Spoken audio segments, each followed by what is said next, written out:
গণ অভ্যুত্থান পরবর্তী সরকারের যে চরিত্র হবার কথা সেই বিষয়ে আমরা বারবার বলেছি যে বাংলাদেশের রিপাবলিক গড়বার যে আকাঙ্ক্ষা থেকে একটা লড়াই হয়েছিল ৭১-এ এবং যেই লড়াইয়ের ধারাবাহিকতায় ৯০ ছেড়িয়ে এসে বাংলাদেশে গত ২৪শে জুলাই আগস্টে যে অভূতপূর্ব পরিবর্তনের আকাঙ্ক্ষা তৈরি হয়েছে সেটার মধ্য দিয়ে যে সরকার গঠিত হয়েছে আমরা দেখতে পাচ্ছি যে তারা অনেক ভালো সিদ্ধান্ত এবং কাজ যেমন করছেন ঠিক একইভাবে সরকারের বিভিন্ন জায়গায় প্রশাসনের বিভিন্ন খাতে যেই সংস্কার আনার দরকার ছিল যেই মানুষগুলোকে পরিবর্তন করে গণ অভ্যুত্থানকে ধারণ করেন তেমন মানুষদেরকে দায়িত্ব দেওয়ার কথা ছিল সেই জায়গাগুলোতে আমরা বারবার ঘাটতি দেখতে পাচ্ছি।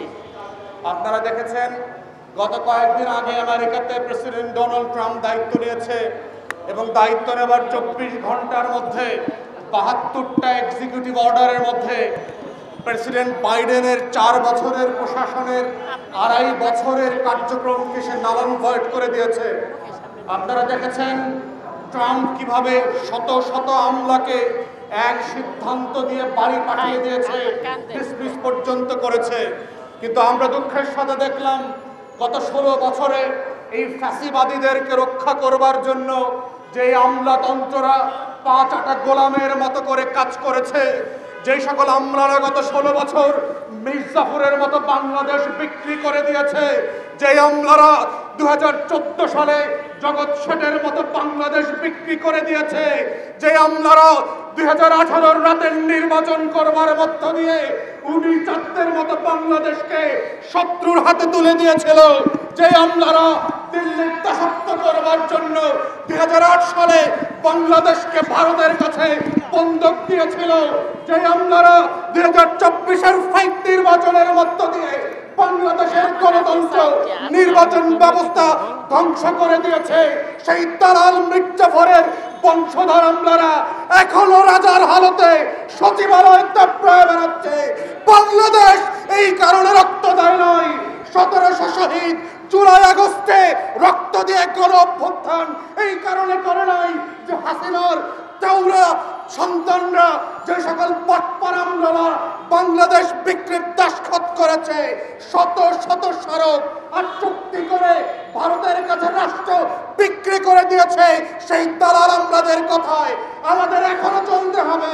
রক্ত দিয়ে বাংলাদেশ দ্বিতীয়বার ২৪-এর গণ অভ্যুত্থান এই কারণে করে নাই যে আমলাদের কথা মতো অন্তর্বর্তীকালীন সরকারকে ভুল সিদ্ধান্ত নিতে হবে, এই কারণে করা হয় নাই গরিব মানুষের উপরে আমাদের পরামর্শে ভ্যাট বাড়াতে হবে, স্থানীয় প্রশাসন ব্যবস্থা ধ্বংস করে দিতে হবে। প্রিয় দেশবাসী, তাই আমরা বারবার বলছি গণ অভ্যুত্থানের স্পিরিট হচ্ছে নতুন বাংলাদেশে জাতীয় শত্রু মিত্র চেনার রাজনীতি বোঝা। নতুন বাংলাদেশ এই রাষ্ট্রকে গড়বার জন্য যদি আমরা নিজেদের মধ্যকার শত্রু এবং বহিঃশত্রুকে না চিনতে পারি তাহলে বাংলাদেশ আবার পরাধীন হয়ে যাবে। এই বাংলাদেশে আবার গণ অভ্যুত্থান করতে হবে।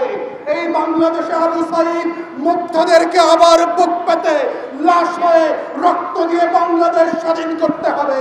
তাই আমাদেরকে বারবার মনে রাখতে হবে কারা গত ১৬ বছর ধরে এই বাংলাদেশ রাষ্ট্রকে পরাধীন করেছে, কারা দিল্লির দাসত্ব কায়েম করেছে, কারা আওয়ামী লীগ জাতীয় পার্টি আর ১৪ দলীয় সিন্ডিকেটের মাধ্যমে বেনিফিট করে লক্ষ লক্ষ হাজার হাজার কোটি টাকা পাচার করে বাংলাদেশকে একটা তলাবিহীন ঝুড়িতে পরিণত করেছে।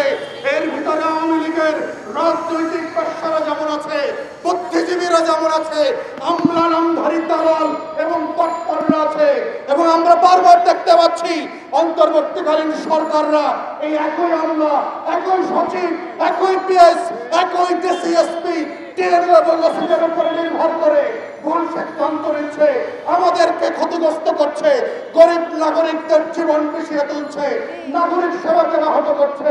তার একটা জ্বলন্ত প্রমাণ হচ্ছে আগা মাথা না ভেবে স্থানীয় প্রশাসনের সকল কাঠামো ভেঙে দেওয়া। এক চিঠি দিয়ে একইভাবে যারা নির্বাচিত হয়েছিল আওয়ামী লীগের প্রতীক নিয়ে সেই ইউনিয়ন পরিষদের চেয়ারম্যান এবং মেম্বারদেরকে তারা বাতিল করে নাই। এই হচ্ছে আমাদের আওয়ামী দালালি করা। হচ্ছে আওয়ামী লীগের পাটপাড়ি, যেটা আমাদের মধ্য দিয়ে তারা এখনো এই রাষ্ট্র বজায় রেখেছে। তাই আমরা অন্তর্বর্তীকালীন সরকারকে বলছি, সেই সকল উপদেষ্টারা এখনো ফ্যাসিবাদ বিরোধী আন্দোলনের স্পিরিট নিয়ে কাজ করছেন না। আমাদের বারবার বলবার পরেও যারা স্থানীয় প্রশাসনের সেবার মান উন্নয়নের জন্য চেষ্টা করছেন না, আপনাদের নাম কিন্তু আপনারা আমরা জানি। কোন সচিবের কথায়, কোন পিএসএর পরামর্শে আপনারা বারবার ভুল সিদ্ধান্ত নিচ্ছেন, সেগুলো কিন্তু আমাদের কাছে আছে, নাম বদল সহ আছে। বাধ্য করবেন না, উপদেষ্টাদের নাম ধরে ধরে আমরা প্রতিবাদ করব, মিছিল করব। অন্তর্বর্তীকালীন সরকার দুর্বল হবে, এই ধরনের রাজনীতি আমরা করতে চাই না। তবে এটাও সত্য, জনগণ যদি সেবা বঞ্চিত হয়, দেশের মানুষ যদি বারবার ক্ষতিগ্রস্ত হয়, স্থানীয় প্রশাসন ভেঙে যাওয়ার মধ্য দিয়ে যে আওয়ামী ঠিকাদার অংশ ছিল তাদেরকে দিয়ে এখনো গ্রামে গঞ্জে ডেভেলপমেন্ট চলছে, এটার মধ্য দিয়ে গণ অভ্যুত্থানের স্পিরিট নষ্ট হচ্ছে। তাই আমরা বারবার বলেছি, যারা ফ্যাসিবাদ বিরোধী আন্দোলনে ছিল সেই সকল কাউন্সিলর, পৌর মেয়ররা বিএনপি জামাত থেকে বহিষ্কৃত হবার পরেও স্বতন্ত্রভাবে দিনের ভোটে নির্বাচিত হয়েছে, তাদেরকে পুনর্বহাল করেন। বিএনপির মহাসচিব মির্জা ফখরুল যে 19 জন মেয়রকে পৌরসভায় পুনর্বহালের কথা বলেছেন, আমরা তার সাথে একমত পোষণ করছি, তাদেরকে পুনর্বহাল করেন। বিএনপির চট্টগ্রামের মেয়রকে পুনর্বহাল করেছেন।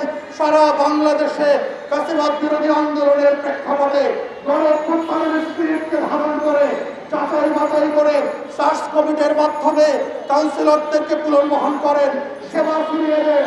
আমাদেরকে দিয়ে সারা বাংলাদেশ ক্ষতিগ্রস্ত হয়েছে গত 16 বছর, তাদেরকে দিয়ে স্থানীয় প্রশাসনকে কোনোভাবে সেবায় ফিরিয়ে আনা যাবে না। তাই এই দাবির প্রেক্ষিতে আমরা দাবি করছি, এই বৃহত্তর আন্দোলন আসবার আগে ঢাকা অতুল হওয়ার আগে আপনারা সার্চ কমিটি গঠন করেন এবং এই নাগরিক দাবিগুলো মেনে নেন। যাচাই বাছাই করে যারা ফ্যাসিবাদ বিরোধী আন্দোলনে ছিল, গণ অভ্যুত্থানের পক্ষে ছিল, তাদেরকে আপনারা পুনর্বহাল করেন, স্থানীয় সেবাকে ফিরিয়ে আসেন। এই আহ্বান জানিয়ে আমার বক্তব্য এখানে শেষ করছি। সবাইকে অসংখ্য ধন্যবাদ।